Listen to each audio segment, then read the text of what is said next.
Throughout the blood-soaked history of Afghanistan's Gallatin Valley, few names struck more fear into enemy hearts than Marcus "Shadow Sight" Reynolds, a Marine Scout sniper credited with over 40 confirmed kills at distances that seemed to defy human capability.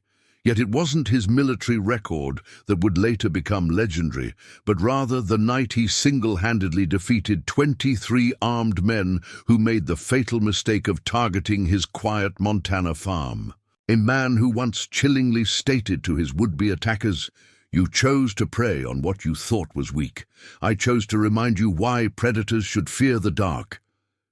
Join me today as we delve into the story of the man they came to call the Ghost of Gallatin Valley and discover why the deadliest hunters are often the ones living in plain sight. Before we continue, let us know where you're watching from, and if this story resonates with you, make sure you're subscribed, because tomorrow's tale will leave you breathless. Gallatin Valley, Montana, spring of 2022. The sprawling farmlands, stretched like a patchwork quilt beneath the towering peaks of the Bridger Mountains, where hope and hard work walked hand in hand across fields that had sustained generations. It was the kind of place where neighbors still helped neighbors, where a handshake meant something, and where most folks were content to live and let live. This was exactly why Marcus Reynolds chose it. He arrived on a crisp March morning, driving a weathered Ford F-150 with Colorado plates and pulling a small U-Haul trailer. Those who witnessed his arrival would later recall two distinct things: the pronounced limp in his walk that spoke of old injuries, and the careful way his eyes seemed to catalogue every detail of his surroundings. A habit that some mistook for paranoia, but veterans recognized as hard-earned situational awareness. Sheriff Ima Martinez, a former Army MP who'd served 2 tours in Iraq, watched Reynolds from the window of the local diner as he inquired about properties for sale. There was something in his bearing that caught her attention, the way he instinctively positioned himself with clear sightlines to all entries and exits, how his hands never seemed to stray far from his waist, and the 1,000-yard stare that she'd seen too often in men who'd spent too long in the world's dark corners. "Two kinds of people carry themselves like that," she would later write in her personal journal, "those hunting for trouble, and those who've seen enough of it to last several lifetimes." Reynolds struck me as the latter. Dr. James Cooper was the first local to actually engage with the newcomer, treating him for chronic knee pain that Reynolds attributed to an old climbing accident. The doctor, whose son had served in Afghanistan, couldn't help but notice the telling signs that painted a different story. Shrapnel scars across the shoulder, the distinct pattern of healed stress fractures common to long-range reconnaissance personnel, and a particular tattoo partially visible beneath his sleeve, the crossed arrows of special operations. Within days, Reynolds had purchased the old Morrison place, 200 acres of prime farmland that had lain fallow since the previous owner's passing. The property sat in a remote corner of the valley, backed by steep, forested hills that rose toward the Bridger. Range, the elderly Emma Morrison, whose husband's death had left her unable to maintain the farm, had been holding out for the right buyer, turning down several offers from a local developer with a reputation for aggressive tactics.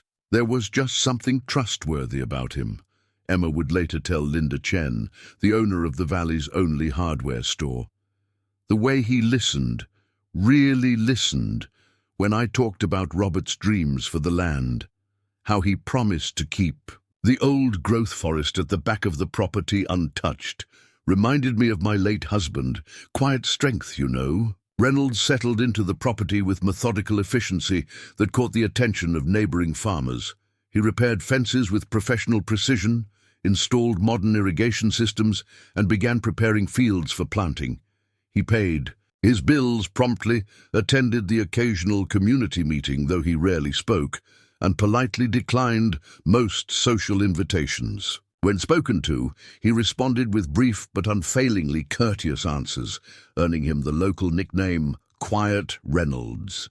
Linda Chen, whose hardware store served as the valley's informal information exchange, noticed peculiar patterns in his purchases. He bought trail cameras in bulk, explaining them away as wildlife monitoring. His eyes would linger on newspaper reports of break-ins at remote properties, though he never commented on them. Most tellingly, he seemed to spend an unusual amount of time studying topographical maps of the surrounding area, particularly the elevated terrain around his property. But there were other oddities that didn't escape notice in a community where folks still watched out for each other. The way he would disappear into the hills for hours with what looked like a heavy pack, returning at odd hours. How he'd installed an elaborate security system that seemed excessive for a simple farm. The fact that no one ever saw him without a compact carry piece holstered at his hip, worn with the kind of familiarity that spoke of years of professional use. Deputy Mark Thompson, young and eager to prove himself, once mentioned at the diner that he'd spotted Reynolds practicing at the abandoned quarry in the pre-dawn hours. "Never seen anything like it," he said, shaking his head in disbelief. "Moving targets at 600 yards, firing from multiple positions, never missing a shot." But it wasn't just the accuracy, it was how he moved, how he used the terrain, like he was one with the landscape itself. The source of Reynolds' extraordinary marksmanship might have remained a subject of speculation if not for the arrival of retired Master Sergeant David Martinez, Sheriff Martinez's older brother, who had served as a Marine Scout sniper instructor at Quantico. He was having coffee with his sister when Reynolds walked past the diner window.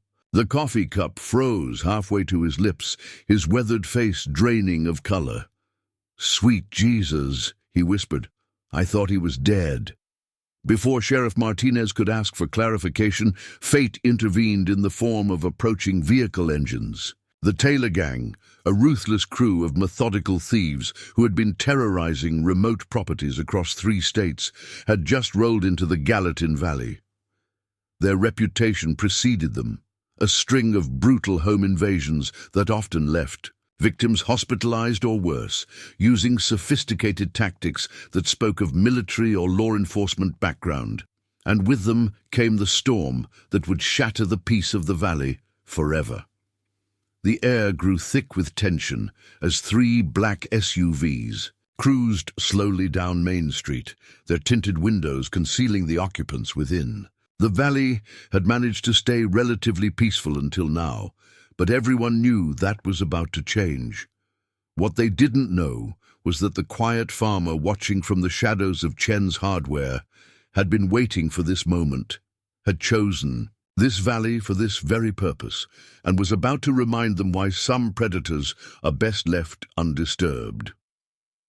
Sheriff Emma Martinez had seen enough trouble in her 15 years of law enforcement to recognize the weight of her brother's words. As the Taylor Gang's vehicles disappeared down the valley road, she pulled David into her office, closing the door on the growing murmurs of concern from the townspeople gathering outside. "All right, David," she said, pouring coffee into 2 ceramic mugs emblazoned with the department logo. "Want to tell me what just put that look on your face?" She leaned against her desk, years of military and law enforcement experience telling her that whatever was coming would change everything. David's hands trembled slightly as he wrapped them around the warm mug. His eyes had the distant look of someone retrieving memories they'd rather leave buried. "That man you know as Reynolds? His real name is Marcus Crawford. 8 years ago he was one of the most lethal scout snipers in Marine Corps history." The revelation hung in the air like gunsmoke. Emma had heard whispers every law enforcement officer had. The legend of the Shadow of Korengal, a sniper who had achieved confirmed kills at distances that seemed impossible, who could disappear into terrain like a ghost, who had single-handedly changed the course of multiple engagements. "The Marines listed him as KIA in 2014, David continued, his voice dropping. IED attack on a convoy outside Kandahar, but looking at him just now, the veteran instructor shook his head. A man learns to recognize eyes like that, Imma. Eyes that have seen too much death, caused too much of it. That's him, sure as I'm sitting here. Imma refilled their cups, buying time to process this information. Tell me everything you know about him, David. If we've got a legendary Marine Scout sniper living in our valley, I need to understand what we're dealing with. David's weathered face grew distant with memory. I crossed paths with him at Quantico, back when I was instructing. He was there for advanced training, already had a reputation. Remember that hostage situation in Somalia? 3 pirates holding aid workers in a compound? Crawford took all 3 with consecutive shots at 1,100 yards, through different windows, in high winds. No spotter, no wind calls, just pure skill and instinct. Outside, the Taylor gang was making their presence known. Derek Taylor, the youngest brother, had already started trouble at the gas station, his barely contained aggression evident in every movement. Jason Taylor was methodically visiting local businesses, making what he called friendly suggestions about protection payments, his quiet professionalism somehow making the threats more menacing. Michael Taylor, the oldest and leader, remained in his vehicle, studying the town with the calculating eyes of someone planning a military operation. His reputation for precision was well earned. He'd once orchestrated a simultaneous hit on 3 banks in different cities, timing synchronized down to the second. The platinum wedding ring on his finger caught the afternoon sun as he made notes on a tablet, analyzing every detail of the valley like a general planning a campaign. At Chen's Hardware, Linda found herself facing 2 of Taylor's men. They moved through her store with practiced efficiency, noting security cameras and exit points. One was tall and lean with a military bearing, the other shorter but powerfully built with a private security contractor's swagger. Boss wants to discuss a business proposition, the taller one said smoothly, casually examining a display of hunting knives. Times are getting dangerous in these remote areas. Shame if something were to happen to this nice establishment. The bell above the door chimed softly. Marcus Reynolds stood in the doorway, his quiet presence somehow filling the entire space. He didn't speak, didn't make any aggressive moves, just stood there with those haunted eyes that David Martinez had recognized. A reusable shopping bag hung from his good hand. He'd come for his weekly supply run. "This isn't your concern, friend," the taller man said, his hand casually dropping to his hip.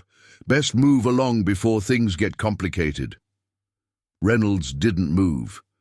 When he finally spoke, his voice was soft, but carried an undertone of steel that made both men instinctively tense. "The lady doesn't need any complications in her business, neither do you." The tension in the store crystallized into something dangerous. Linda had never heard Reynolds string so many words together at once.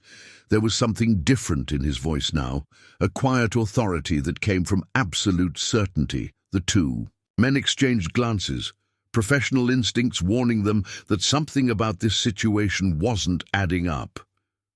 The quiet farmer in the doorway didn't fit their usual victim profile. Something in his stance, the way he held himself perfectly, still sent warning signals through their tactical training. "Maybe you don't understand how things work out here," the shorter man said, taking a half step forward. His hand was near his concealed weapon, but he hadn't committed to drawing. "When Mr. Taylor offers protection, 3 years ago, Reynolds interrupted, his voice still eerily calm. There was a series of home invasions in Colorado. Professional work, military precision. 3 people died because they resisted. That was you boys, wasn't it?" The way he said it sent chills down Linda's spine. It wasn't a question. It was an acknowledgement, a piece being moved on a chessboard. The men's professional demeanor cracked slightly. They'd done their homework on the valley, vetted every potential threat, but this quiet farmer with his knowing eyes and combat stance wasn't in any of their intelligence. We'll let Mr. Taylor know you need time to consider his offer. The taller unsaid tightly. They backed out of the store, trying to maintain their dignity while their instincts screamed at them to run. As soon as they were gone, Linda turned to thank Reynolds, but he was already moving toward the door. He paused only long enough to say, "Lock up early tonight, Miss Chen. Stay away from the windows." Then he was gone, leaving only the gentle chime of the bell in his wake. Back in the sheriff's office, David Martinez was still piecing together the story for his sister. After the IED attack, Crawford had vanished completely. Some said he died in that convoy. Others whispered about deep cover operations. The truth, as David had pieced it together, was darker. The attack wasn't random, David explained, watching through the window as Reynolds' truck headed back toward his farm. They'd been hunting him specifically. The Taliban had put a price on his head after he'd decimated their leadership in the valley. Some say it was an inside job. Intelligence leaked about his route. And now he's here, farming in my valley, Emma mused, her tactical mind already calculating implications. What are the odds he chose this place at random? About the same as a rattlesnake making a social call, David replied grimly. Your Taylor gang, they hit 3 farms in Colorado last month, right? Military precision, advanced equipment, no witnesses left behind? Emma nodded, the pieces starting to align. You think he's been tracking them? I think, little sister, that your quiet farmer just turned your valley into a hunting ground, and the Taylors are the ones being hunted. Michael Taylor had noticed the exchange at the hardware store.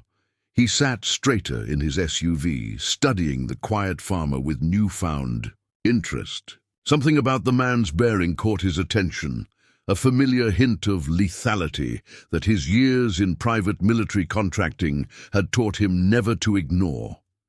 Jason, he called to his brother, get everything you can on that Morrison farm. Tax records, satellite images, everything. Something about our friend doesn't add up. A cruel smile played at the corners of his mouth as he watched Reynolds' truck disappear down the valley road. And send Williams and Cruz out there tonight. Let's see what our farmer's made of. The sun was setting over the Gallatin Valley, painting the sky in shades of amber and crimson as darkness crept in. The townsfolk hurried to secure their businesses and homes, an undercurrent of tension running through every interaction. They could feel it in their bones. Violence was coming to their peaceful valley. At his farm, Reynolds moved with practiced efficiency. He'd anticipated this moment since choosing the property. The elevated terrain, the clear fields of fire, the multiple approach routes, none of it was accidental. He'd spent months preparing, turning the entire property into an interlocked series of defensive positions. Inside his barn, beneath carefully stacked hay bales, lay a reinforced gun safe. The combination lock clicked softly as he opened it, revealing not just farming tools, but the carefully maintained instruments of his former profession. A custom Macmillan TAC 338 sniper rifle, the same weapon he'd used in the valley, lay beside modern night vision equipment and tactical gear. Each piece was meticulously maintained, ready for the moment he knew would come. As darkness settled over the valley, Reynolds began his preparations. Motion sensors were checked, cameras verified, firing lanes cleared. In his head, he could already see it playing out, the way they would come, the routes they would take, the mistakes they would make. It was like Korengal all over again, except this time he was protecting more than just his team. The first warning came just after midnight, a subtle shift in the nighttime sounds. The crickets in the west pasture fell silent, their sudden quiet more telling than any alarm system. Through his night vision goggles, Reynolds spotted them. 2 figures moving through his fields with professional precision, using the terrain. For cover, approaching from different angles. Williams and Cruz were good, he had to give them that. Former special forces based on their movement patterns. They kept to the shadows, used the rolling terrain effectively, maintained proper spacing. But good wasn't enough when you were hunting a ghost. Cruz, taking the western approach, never saw Reynolds. One moment he was advancing carefully through the cornfield, the next he felt a presence behind him and a whispered voice. Safety on, hands high, nice and slow. Williams, approaching from the east, lost contact with his partner. The comms had gone silent, but that wasn't unusual in a stealth approach. He continued forward, every sense alert for danger. The farm seemed quiet, too quiet. No lights, no movement, not even a dog's bark. The voice seemed to come from everywhere and nowhere. Your partner's taking a nap. You can join him quietly, or we can do this the hard way.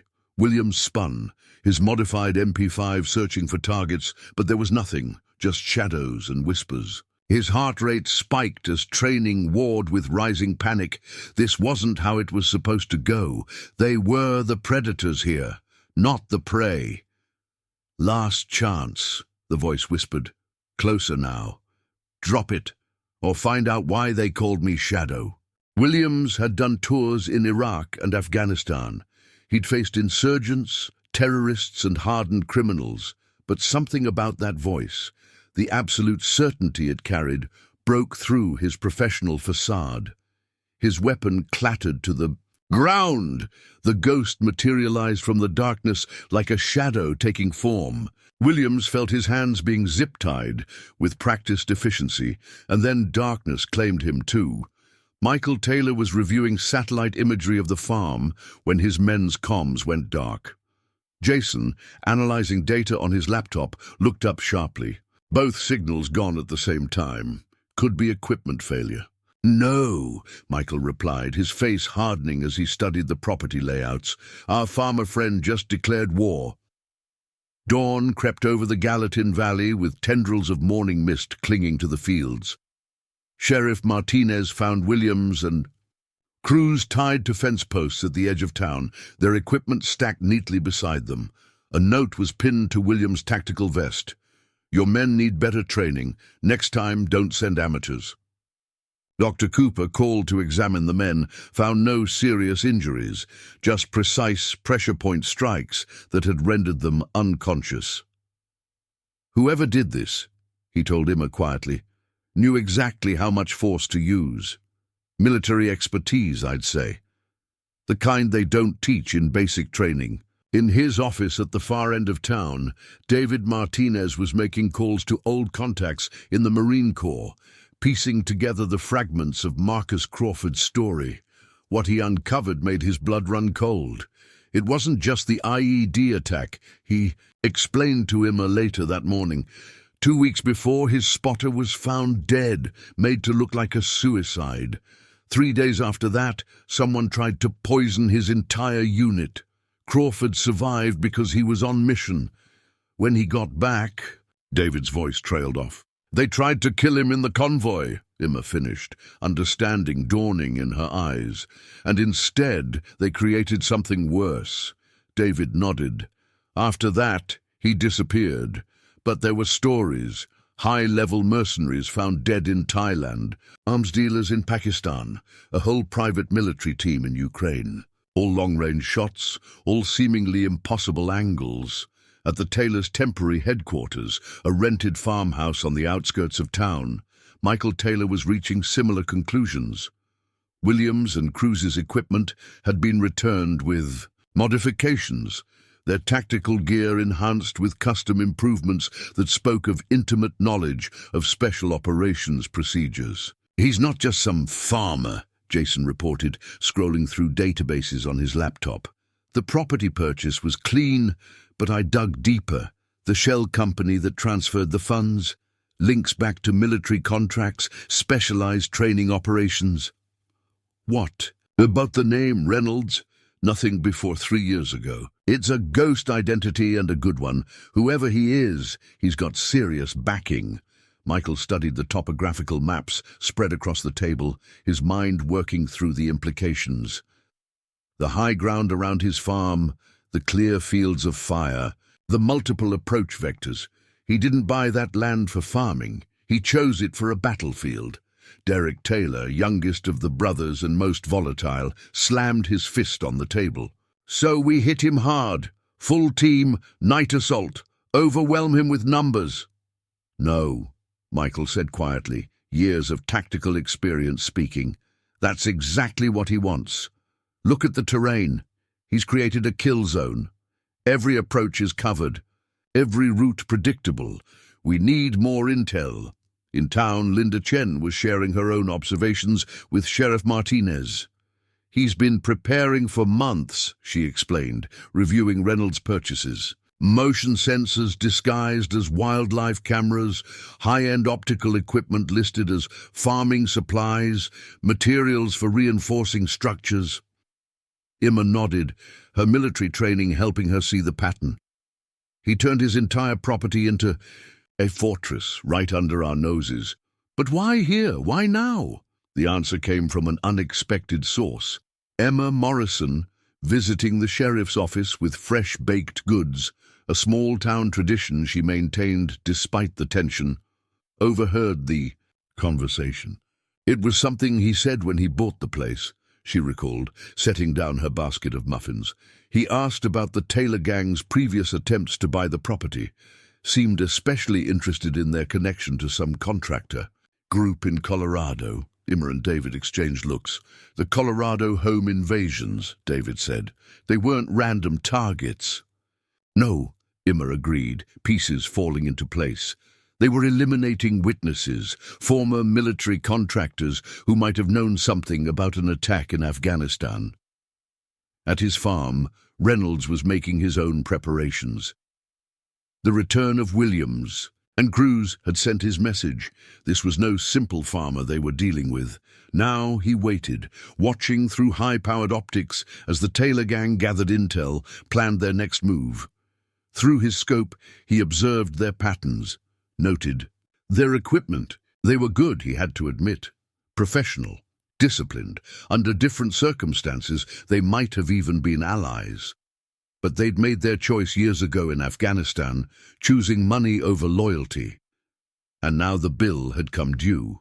Linda Chen, closing her store early on Emma's recommendation, found another package on her counter, though all doors had been locked. Inside was a satellite phone with a single number programmed into it and a note, "If things go bad, call it. Help will come." The valley itself seemed to hold its breath, caught between the professional killers planning their assault and the quiet farmer whose past had finally caught up with him. Or perhaps, as David Martinez suspected, it was the other way around. In the gathering dusk, Emma Martinez made one final patrol through town. She found Reynolds at the small diner, having his usual coffee. Their eyes met, an understanding passing between two veterans who recognized the calm before the storm. "They'll come at night," she said, not a question but a statement.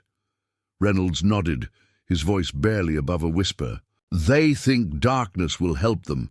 They've forgotten who taught them to fear it in the first place." Michael Taylor spent the next day organizing his resources with cold precision. The quiet farmhouse they'd rented became a tactical operations center with laptops displaying satellite imagery, communications equipment monitoring local frequencies, and weapons being methodically checked and rechecked. "Our target's different," he briefed his core team, men who'd worked together since their private military contractor days. Everything about his setup screams advanced military training. The property isn't just a farm, it's a prepared battleground. Jason Taylor pointed to various locations on the digital map displayed on their main screen. "We've identified multiple potential sniper hides, all with interlocking fields of fire. The barn's been reinforced, likely a hardened position. Even the crop layouts create natural channeling barriers." "He's already inside our OODA loop," Michael continued, his voice carrying the weight of years of tactical experience. "The way he handled Williams and Cruz proves he's anticipating our moves, not reacting to them." Derek Taylor, still nursing his wounded pride, cleaned his weapon with aggressive precision. So what's the play? We've got numbers, equipment, and experience. We're bringing in specialists, Michael replied, pulling up photos on his laptop. Kirby's team from Nevada, former Delta. Martinez's group out of Texas, force recon background. Even reached out to that Serbian unit we worked with in Bosnia.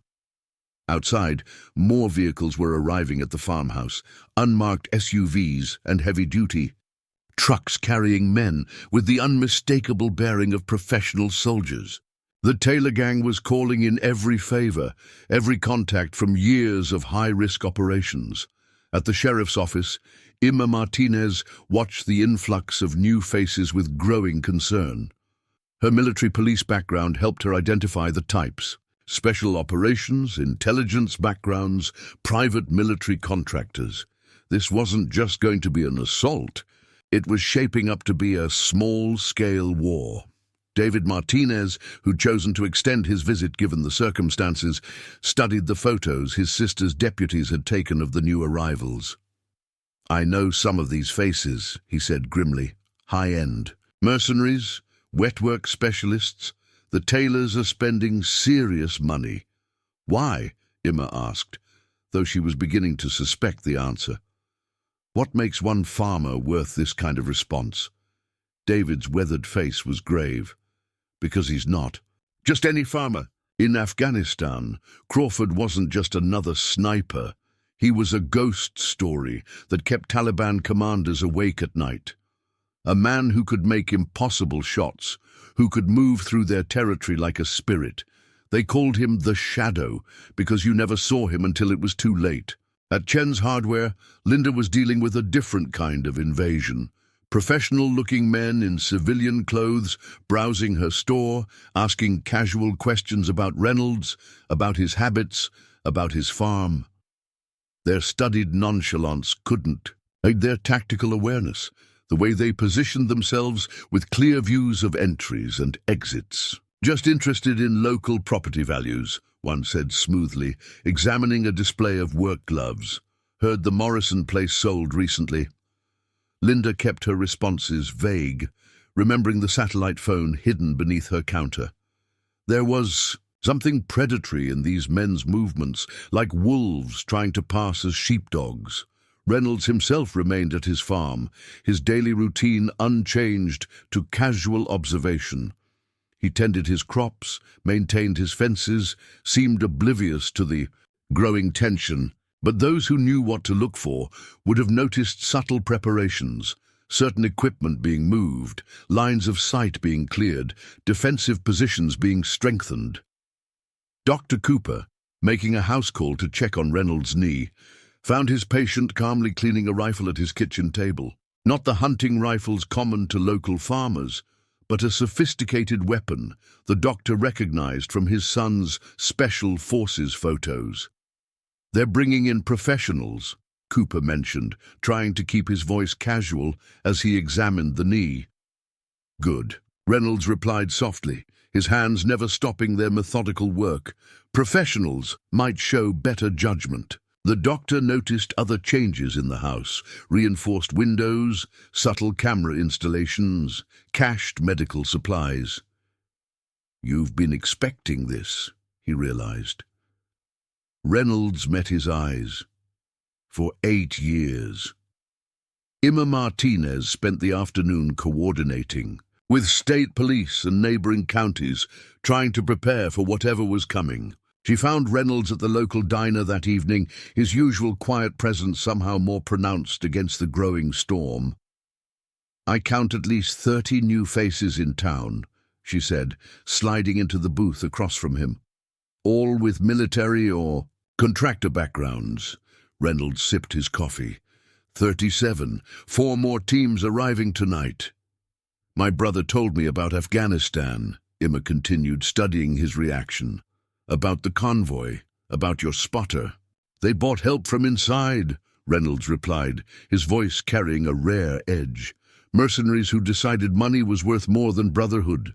The same ones who later started hitting homes in Colorado, eliminating anyone who might talk." "The Taylors," Reynolds nodded. "They thought they killed me in that convoy. Thought they buried their secret in the Afghan dust, but some ghosts don't rest, Sheriff.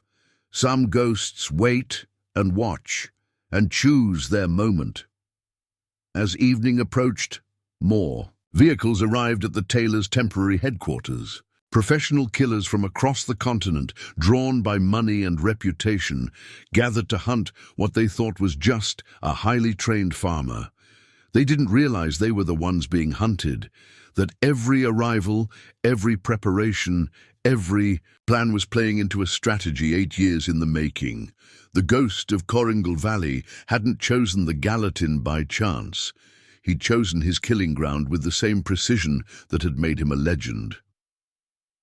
As twilight painted the Gallatin Valley in deepening shades of purple, Michael Taylor gathered his assembled force in the converted barn of their rented property. Nearly 50 men, representing some of the deadliest private military contractors in the business, waited for his briefing. The air was thick with professional tension and the smell of gun oil. "Our target has extensive military background," Michael began, gesturing to satellite imagery displayed on a large screen. "Former Marine Scout sniper with significant combat experience. He's had months to prepare his ground, and he's already demonstrated advanced tactical capabilities." Jason Taylor stepped forward, clicking through detailed aerial photos. Primary approach vectors are compromised. He's modified the terrain, irrigation channels, crop placement, tree lines. Everything's been arranged to create natural bottlenecks and kill zones. Kirby, the former Delta operator, studied the imagery with practiced eyes. Classic counterinsurgency setup. He's using the same principles we employed in Afghanistan, multiple layered defenses, overlapping fields of fire. "Which brings us to tonight's operation," Michael continued. "Initial reconnaissance has failed. Standard infiltration tactics have proven ineffective, so we're changing the game."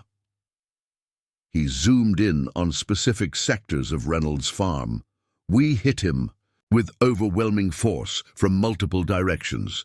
4 teams, synchronized assault. No warning, no demands, no chance for him to utilize his long-range capabilities." The Serbian contractor, a man known only as Victor, spoke up from the back. "One man cannot defend against 4 professional teams, no matter how well prepared." "Don't underestimate him," Michael warned. "This isn't some local playing soldier. During his time in Afghanistan, he logged confirmed kills at distances that seemed impossible. The Taliban put $1 million bounty on his head. They called him the Shadow." Victor interrupted, his face suddenly pale. "The ghost killer of Coringal." The hardened mercenary crossed himself, an unconscious gesture that spoke volumes.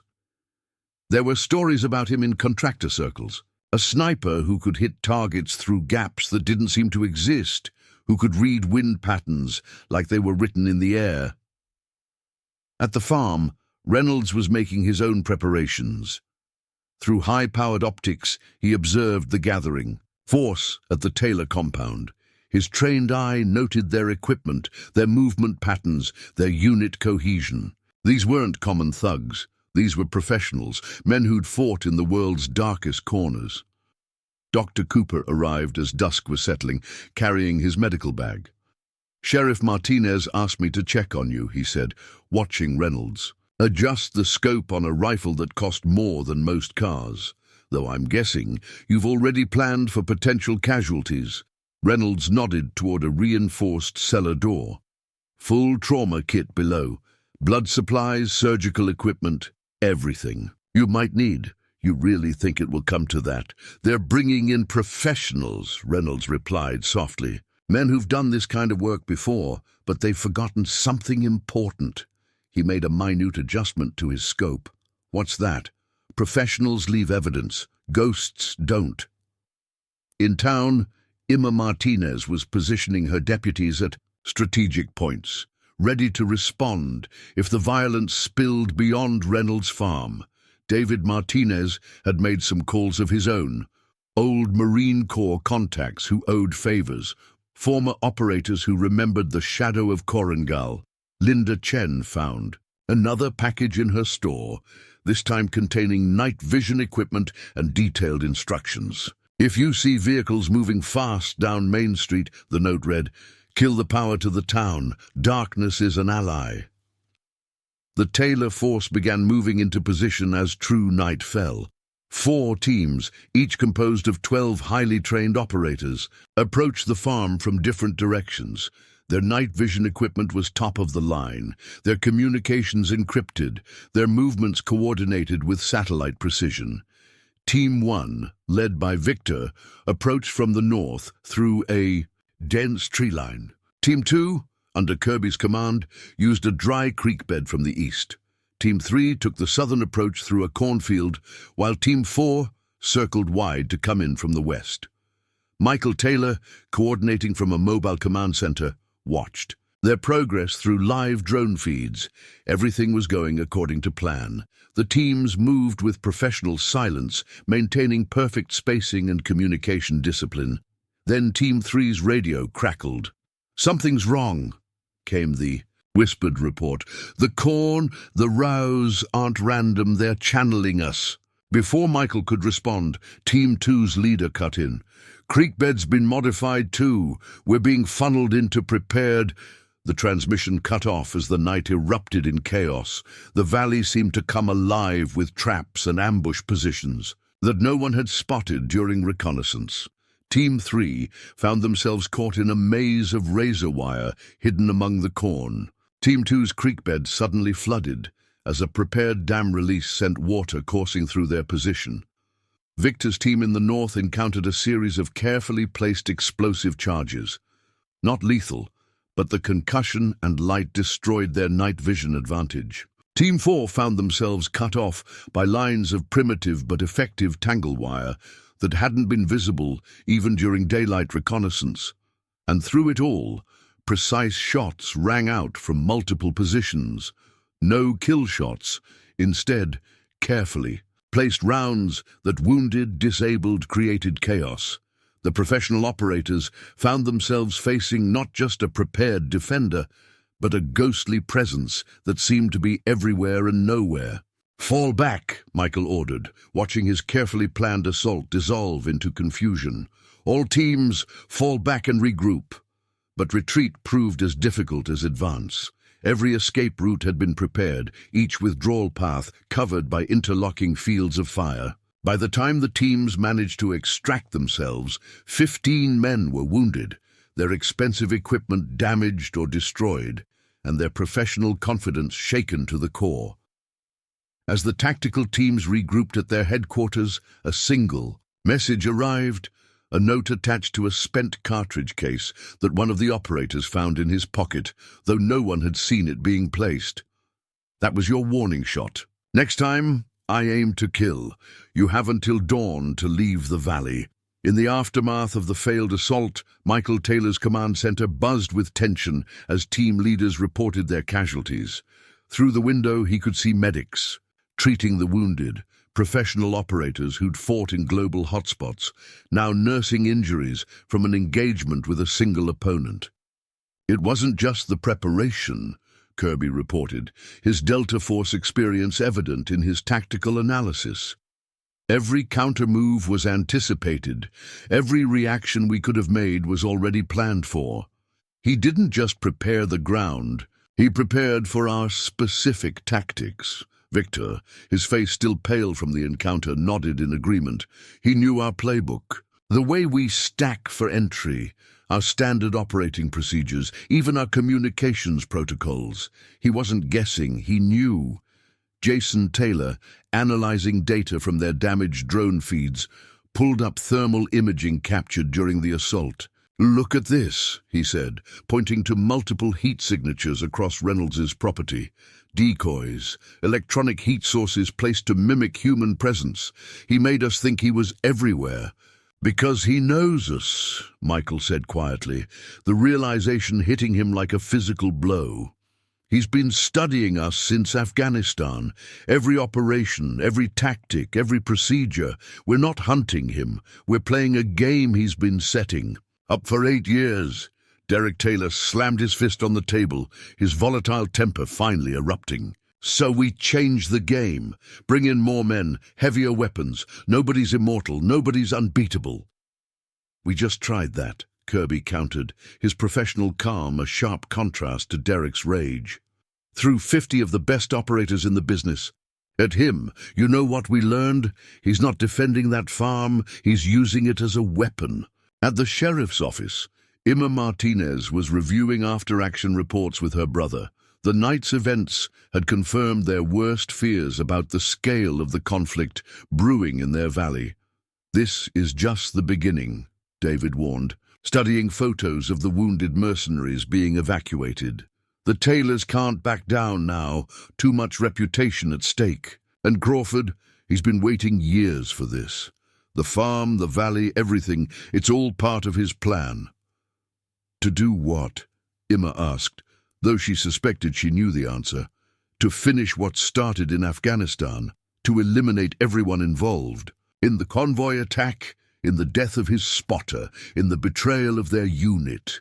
The Taylors aren't just targets, they're bait for everyone else involved. On Main Street, Linda Chen watched as more vehicles arrived, unmarked vans carrying electronic warfare equipment, communications gear, even heavier weapons. The Taylor gang was escalating, turning their temporary headquarters into a forward operating base. Dr. Cooper, treating the wounded at his clinic, noticed patterns in the injuries, precise shots placed to incapacitate but not kill, each one demonstrating both surgical skill and tactical message. He's showing them what he can do, he told Emma when she visited. These aren't random wounds, they're warnings, demonstrations of capability. At his farm, Reynolds moved like a ghost through his prepared positions, resetting traps, adjusting. Fields of fire, maintaining the elaborate network of defenses he'd spent months establishing.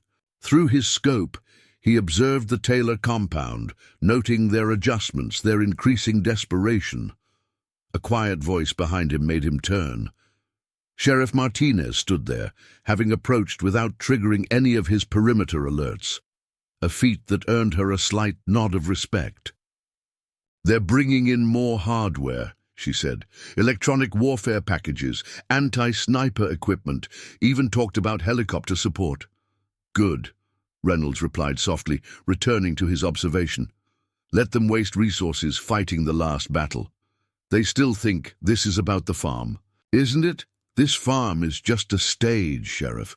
The real battle's been going on for 8 years. Every contract they took, every operation they ran, every safe house they established, I was watching, learning, preparing. Emma studied the elaborate defenses, understanding dawning in her eyes.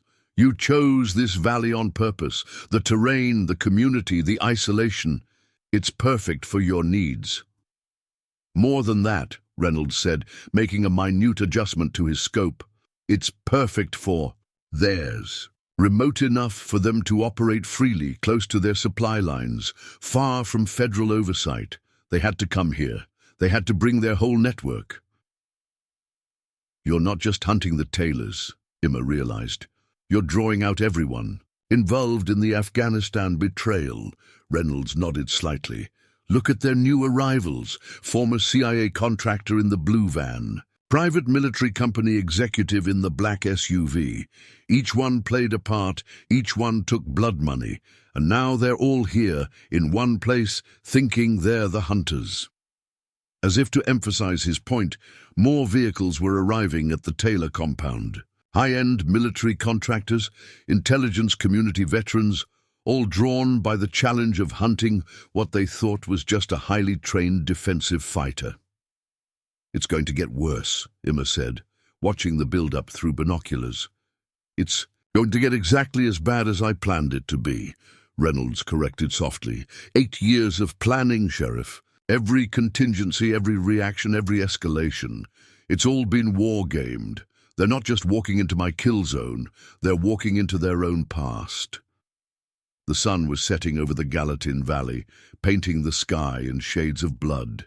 Red, In town, people hurried to secure their businesses, sensing that the night's violence had been merely a prelude. At the Taylor compound, professional killers prepared for war, their wounded pride demanding retribution. None of them understood that they were playing their parts in a script written long ago in the blood-soaked valleys of Afghanistan. The ghost of Korengal was about to remind them why some debts can only be paid in blood. The truth about Afghanistan emerged like fragments of shrapnel, pieced together from whispered conversations and encrypted communications that the Taylor gang didn't know were being monitored. As their forces regrouped and planned, they began sharing stories, filling in the gaps of a betrayal 8 years in the making. It wasn't just about money, Jason Taylor explained to his assembled team leaders, pulling up classified documents on his laptop. The convoy attack was cover for something bigger, Operation Phantom Shield, a CIA Black Book program running unauthorized operations across the Pakistani border.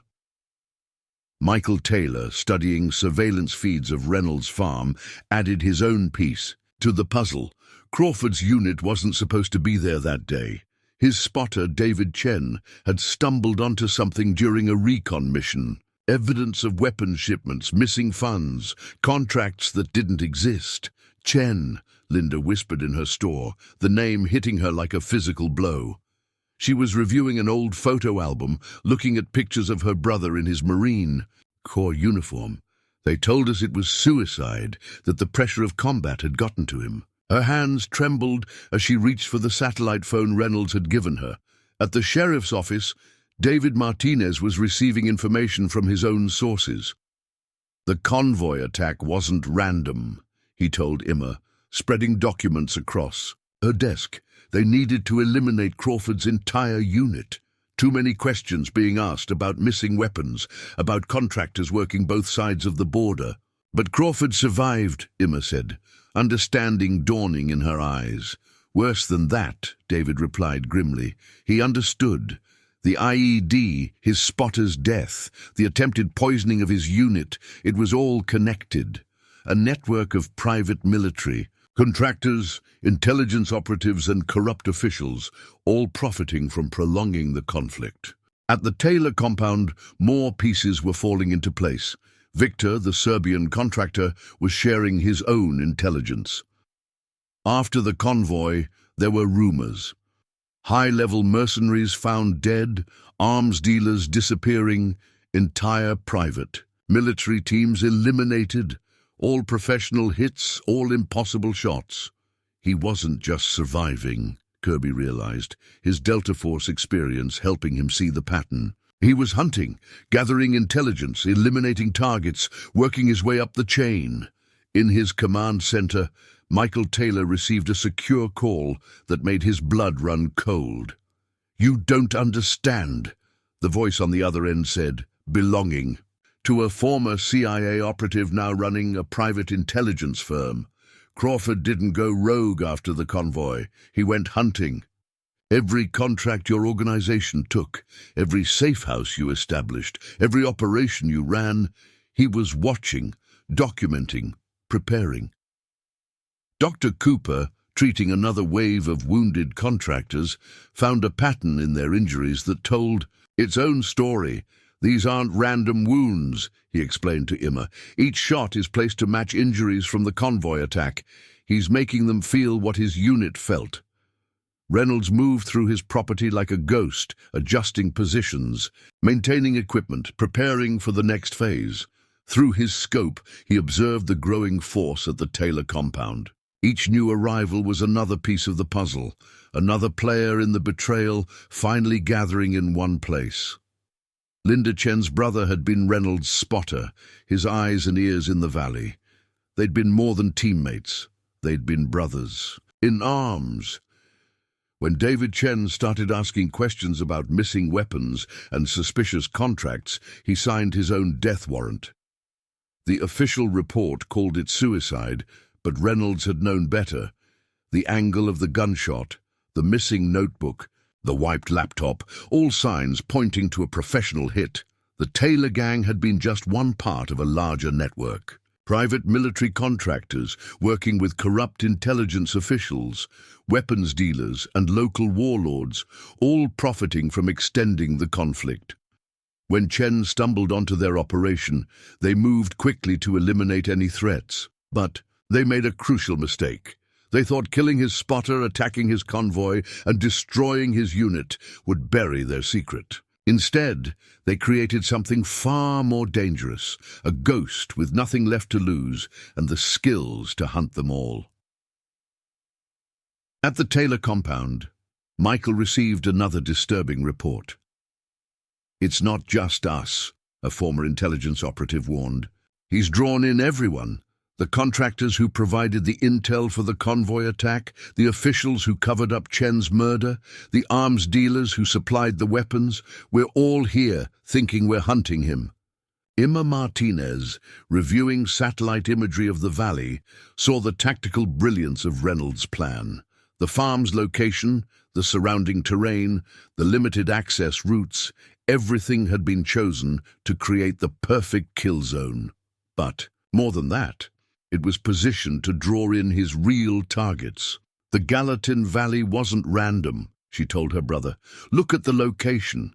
Equidistant from major private military bases, close to contractor supply routes, remote enough for deniable operations. He chose this ground because he knew they'd come, all of them." David nodded grimly. 8 years of planning. Every contract the Taylors took, every safe house they established, every operation they ran. He was studying them, learning their patterns, preparing for this moment.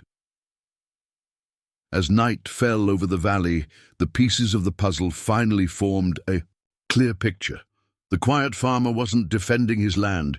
He was using it as bait, drawing in everyone involved in the betrayal that had cost him everything. The Gallatin Valley wasn't just going to be a battlefield. It was going to be a reckoning.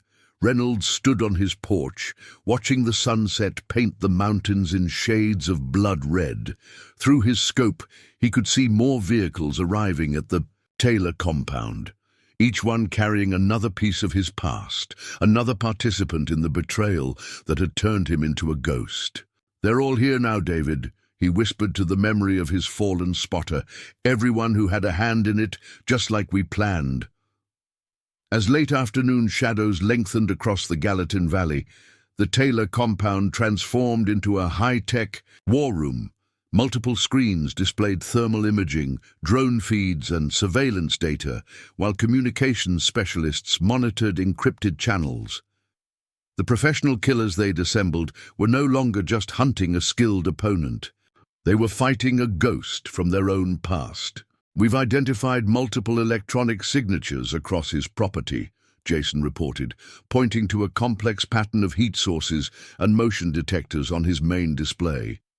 "He's got the entire farm wired. Surveillance, counter-surveillance, early warning systems, military-grade, but modified in ways I've never seen." Michael studied the data with growing concern. Each new piece of intelligence revealed another layer of preparation, another indication that they were playing catch-up in a game that had started years ago. "Latest intel from our CIA contact," he told his assembled team leaders. After the convoy attack, Crawford didn't just disappear. He spent 2 years in the shadows, learning from every specialized unit he could find. Advanced sniper training in Israel, close-quarters combat in Russia, electronic warfare in Taiwan. He wasn't just hiding, Kirby realized. He was preparing, acquiring every skill he'd need for this moment. Victor, who'd been analyzing patterns from their failed assault, spoke up. "The way he's modified standard military equipment, the unconventional use of terrain, he's taken everything he learned and evolved it. Created something new. At his farm, Reynolds was making his own preparations for the coming storm. Through high-powered optics, he observed the Taylor compound, noting their adjustments, their increasing reliance on technology. Each new piece of equipment they brought in was another vulnerability he'd anticipated. Dr. Cooper arrived with fresh medical supplies, finding Reynolds in his reinforced barn, surrounded by monitors showing feeds from hidden cameras across his property. The setup looked more like a military command center than a farming operation. "They're evacuating non-essential personnel from town," Cooper reported, watching Reynolds make minute adjustments to his surveillance system. "Sheriff Martinez is coordinating with state police to set up roadblocks." "Good," Reynolds replied, softly. "Fewer civilians in the crossfire. Did you deliver the packages?" Cooper nodded. The packages, medical supplies and defensive equipment, had been distributed to key locations throughout town, each one part of a plan years in the making. Linda Chen, still reeling from the revelation about her brother's death, found herself at the center of another piece of Reynolds' strategy. The satellite phone he'd given her had connected her to a network of other family members, people who'd lost loved ones to the same shadow war that had claimed David Chen. "They're all coming forward now," she told Emma Martinez. "Family members of Crawford's unit, of other teams that asked too many questions, each one with pieces of the same puzzle." At the Taylor compound, the scale of what they were facing became clearer with each passing hour. Their CIA contact, growing increasingly agitated, shared more details about Crawford's activities during his ghost years. He didn't just track the weapons shipments, the operative explained via secure video link. He followed the money, documented the connections, every contractor, every official, every arms dealer who profited from the betrayal. He built files on all of them. And now they're all here, drawn to this valley like moths to a flame. Michael Taylor, listening to the briefing, felt the weight of realization settle over him. "We're not just fighting a skilled operator," he told his brothers. "We're facing someone who spent 8 years studying us, learning our methods, preparing for every contingency." Derek Taylor, his usual aggression tempered by growing fear, voiced what many were thinking. "How do you fight someone who's been planning your defeat since before you knew you were at war?" The answer came in the form of new arrivals at the compound. Private military company executives, intelligence community veterans, arms dealers with government contracts, all drawn by the growing crisis, all unknowingly playing their parts in Reynolds' elaborately orchestrated plan. Emma Martinez, observing the influx from her office, saw the tactical brilliance of it. "He's not just using the valley as a battlefield," she told her brother. "He's using it as a net, drawing in everyone connected to the Afghanistan operation." David nodded grimly. "And they're bringing their resources, their connections, their evidence with them. Everything he needs to expose the whole network." At his farm, Reynolds moved through his prepared positions with ghost-like silence, each location chosen years ago for this exact purpose. Through his scope, he observed the Taylor compound's increasingly desperate preparations, their reliance on technology, their faith in numbers and firepower, all predictable responses he'd planned for. "They still think this is about revenge," he whispered to the memory of his spotter. "They don't understand that revenge is just a vehicle. This was always about justice, about exposing the truth." As sunset approached, the valley seemed to hold its breath. The Taylor compound buzzed with activity as final preparations were made for what they hoped would be an overwhelming assault. Advanced weapons were distributed, communications channels encrypted, tactical plans refined. But in the gathering darkness, a ghost waited patiently, 8 years of preparation about to bear fruit. The quiet farmer who had chosen this valley, this moment, this battlefield, was ready to show them why some shadows are best left undisturbed. The reckoning was coming, and with it, the truth about Afghanistan would finally emerge from the darkness, where it had been buried for so long. The assault began at midnight under a moonless sky. The Taylor compound erupted into coordinated movement as specialized teams deployed with military precision. This time, they weren't just sending operators. They were unleashing everything their considerable resources could bring to bear. All teams, execute. Michael Taylor's voice crackled over encrypted channels. Electronic warfare package active, drone support online, all sectors cleared hot. High above the valley, commercial satellites retasked by their intelligence contacts provided real-time imaging. Drone swarms equipped with advanced sensors created a web of surveillance. Electronic warfare vehicles broadcast signals designed to disrupt communications and sensor networks. They attacked in waves, using everything they'd learned from their previous failure. EMP devices targeted Reynolds' surveillance systems. Smoke, generators and infrared jammers created confusion zones. Specialized teams moved through prepared corridors, using counter-sniper tactics and advanced night vision equipment. But Reynolds had spent 8 years preparing for this moment. As the first wave of attackers breached his outer perimeter, they found their electronic warfare suite suddenly ineffective. Their signals reflected back at them by carefully positioned arrays, creating ghost images that confused their targeting systems. "Something's wrong," Jason Taylor reported from the command center. "Our drone feeds are showing multiple targets, heat signatures everywhere. Can't get a clean lock on anything." The valley itself seemed to come alive. Prepared positions that had been invisible even to thermal imaging opened up with precise fire. Every approach route they'd identified became a killing ground. The sophisticated equipment they'd brought to counter one man instead found itself fighting shadows and electronic ghosts. "He's inside our communications," a team leader shouted before his channel went dead. "He's broadcasting on our encrypted frequencies, knows our authentication codes." In town, Linda Chen received a signal on her satellite phone. She moved quickly to the power station, following the instructions Reynolds had prepared. At precisely the right moment, she cut power to specific sectors of the valley, plunging carefully chosen areas into darkness while leaving others illuminated, creating a complex pattern of light and shadow that played havoc with the attacker's night vision. Equipment. Dr. Cooper, monitoring the situation from his clinic, began receiving casualties. But these wounds were different from the previous engagement. No longer warning shots, but precise, lethal strikes. Each injury corresponded to wounds documented from the Afghanistan convoy attack, a deadly symmetry that sent a clear message to the survivors. At the sheriff's office, Emma Martinez watched the unfolding battle through her tactical displays.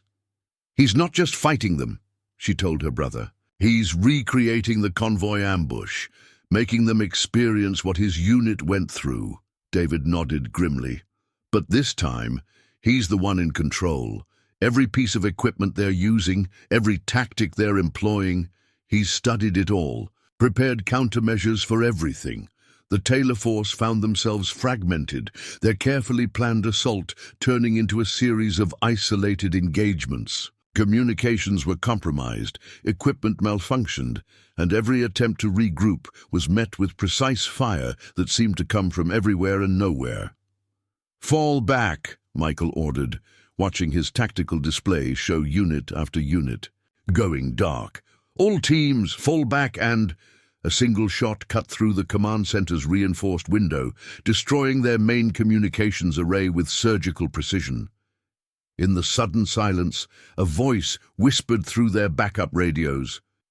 8 years ago, you buried the truth in Afghanistan. Tonight, it rises from that grave." Victor's team, attempting to breach the farm's western approach, found themselves caught in an elaborate trap. Hidden charges disrupted their formation, while pre-programmed drones appeared from concealed bunkers, creating a 3-dimensional battlefield they hadn't prepared for. "This isn't a defense," Victor realized, watching his professional operators fall back in disarray. "This is vengeance with a precision we've never seen." Kirby's Delta Force experience recognized the pattern too late. He's not just using the terrain, he's used our own tactics against us. Everything we've taught, everything we've developed, he studied it all and found the countermoves. In the command center, Michael Taylor received a transmission that chilled his blood. On every screen, on every radio frequency, classified documents began appearing. Evidence of the weapons shipments, the missing funds, the covered-up operations. Everything Crawford had spent 8 years collecting. It was never just about killing us, Jason whispered, watching years of carefully hidden secrets expose themselves. He needed us to bring everyone here, all the contractors, all the officials, everyone involved in the conspiracy. This whole battle is just a backdrop for the real operation. Reynolds moved through the darkness like the ghost they'd named him. Each shot precise, each movement calculated. Through his scope, he watched the Taylor operation collapse, their sophisticated assault falling apart in the face of years of preparation. The night erupted in chaos as hidden charges detonated across the battlefield, not to kill but to illuminate. In those brief, brilliant flashes, the attackers caught glimpses of their hunter, a shadow moving between prepared positions, each appearance calculated to create maximum psychological impact. "You turn me into a ghost," Reynolds' voice whispered, "through their compromised communications. Now learn why some ghosts don't rest until justice is done." The battle for the Gallatin Valley was reaching its climax, but the real victory wasn't being won with bullets. In offices across the country, secure servers were receiving data dumps, evidence of corruption, proof of betrayal, documentation of crimes long thought buried. The shadow war that had started in Afghanistan was finally emerging into the light. As dawn approached, the Taylor compound was in chaos. Their sophisticated assault force lay in ruins, professional operators wounded or captured, advanced equipment destroyed, encrypted communications compromised. Through the gathering light, survivors staggered back to their headquarters, their confidence shattered by an enemy that seemed to exist beyond the realm of conventional warfare. 38 casualties, Jason reported, his voice hoarse with exhaustion. Another 15 missing, electronic warfare suite completely compromised, drone fleet decimated, we've got nothing left. Michael Taylor stood at his command center window, watching the eastern sky lighten over the valley that had become his tomb. On the screens behind him, classified documents continued to appear, evidence of corruption spreading like a virus through secure networks worldwide. Everything they'd fought to keep hidden was now exposed to the light. "It's over, Michael," their CIA contact's voice crackled through a backup channel. "Pentagon's already reviewing the files. FBI's moving on identified targets. 8 years of operations, of contracts, of carefully hidden connections. He's exposed everything." Derek Taylor, his typical aggression replaced by desperate fear, burst into the room. "We've got company. State police setting up roadblocks. FBI tactical teams. Inbound from Bozeman. Military helicopters spotted approaching from the east." "He played us perfectly," Kirby said quietly, his Delta Force experience helping him appreciate the tactical brilliance of it all. "Drew us in with the perfect bait. A chance to eliminate a witness we thought we'd already killed. Made us bring in every resource, every connection, every piece of evidence he needed. Victor, nursing a shoulder wound that exactly matched an injury from the Afghan convoy ambush, nodded grimly. We thought we were hunting a ghost. Instead, we were helping him expose everyone involved in the original betrayal. At his farm, Reynolds moved through the aftermath like a spirit of judgment. Through his scope, he watched the Taylor compound's increasing desperation as their options disappeared one by one. 8 years of patience were finally bearing fruit. Martinez coordinated with incoming federal authorities, her tactical operations center becoming a hub for the largest law enforcement operation in Montana history. "Multiple federal agencies converging," she reported to David. "Military police, FBI, DEA, everyone who's seen the evidence is responding." "Crawford didn't just win the battle," David replied, watching helicopter gunships appear over the eastern ridge. He engineered a total collapse of their entire network. Every contractor, every official, every arms dealer who profited from that betrayal, they're all exposed now. Linda Chen, monitoring communications from her store, received one final message. On the satellite phone, "David can rest now. Justice doesn't always wear a badge." In their command center, the Taylor brothers faced their final decisions. Michael stared at the evidence spreading across his screens. Operation files, financial records, mission logs that proved their involvement in years of illegal activities. "We've got one play left," Jason said, pulling up building schematics. "Underground tunnel system installed when we first rented the property. Leads to a backup rally point 3 miles east. Vehicles staged and ready." Michael nodded grimly. "Initiate scorched earth protocols. Wipe everything. Burn the servers. Eliminate all traces. We've got contacts in South America, Asia. We can rebuild." "You're not going anywhere," Reynolds's voice whispered through their supposedly secure comms. "The tunnel's been sealed since you arrived. Every escape route you prepared, every contingency you planned. I've been watching it all." The compound erupted in panic as realization set in. They were trapped, their options exhausted, their resources depleted. 8 years of preparation had led to this moment, and the ghost of Gallatin Valley had accounted for everything.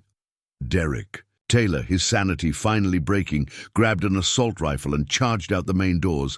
"Come face me, you ghost! Face me like a—" The shot, when it came, was almost gentle. The rifle flew from Derek's hands, a precise round having struck the weapon's chamber, rendering it useless without harming the wielder. "8 years ago," Reynolds' voice came from everywhere and nowhere, "you killed my brothers for profit.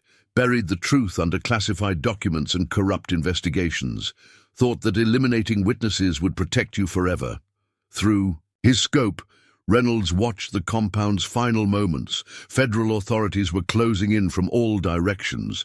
Helicopter spotlights illuminated the buildings. The elaborate shell game that had hidden years of illegal operations was finally exposed to the light.